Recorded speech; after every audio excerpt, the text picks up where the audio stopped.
as our mission, we are purposeful and intentional about working with school leaders all over this country, particularly those leaders who have a dedicated interest in what we call the affirmative development of boys and young of color. So, it's a holistic approach.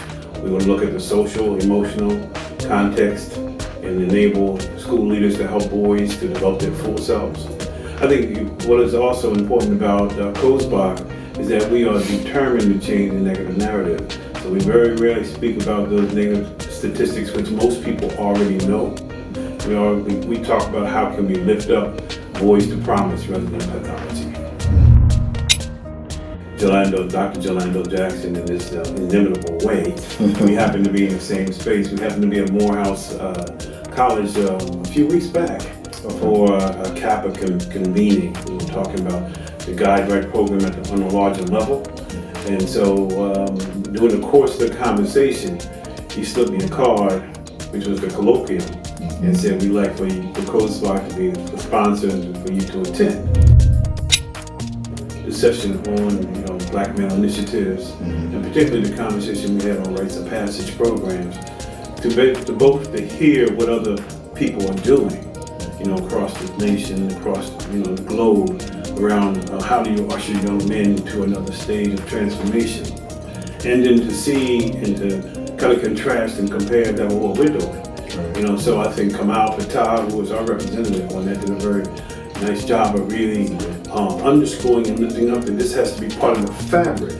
It can't be an add-on, a tag-on, before school or after school. While those are important, and be able to ingrain it into a system that is naturally, not predisposed to do something like this. Absolutely. So as you said, it's an oil and water mix. We got to follow up, which is to make this a global movement.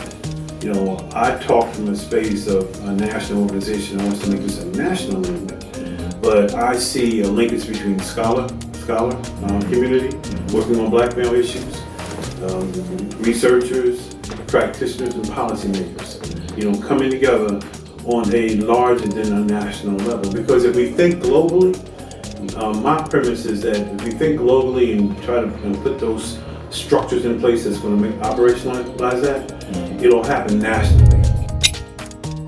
I understand my story better now. When I was in the Harvard program at School of Education, and prior to that when I was in Philadelphia, I was in a doctoral program at Temple University. And I stopped both times to go into more practitioner fields, all very noteworthy, but they were partly I kind of shied away because of fear, too much work and too much money. Now is probably the time when legacy matters, what is my legacy? And the story that goes with that, so it's not so much just being called Dr. Walker, but it's being that here's what Ron Walker did,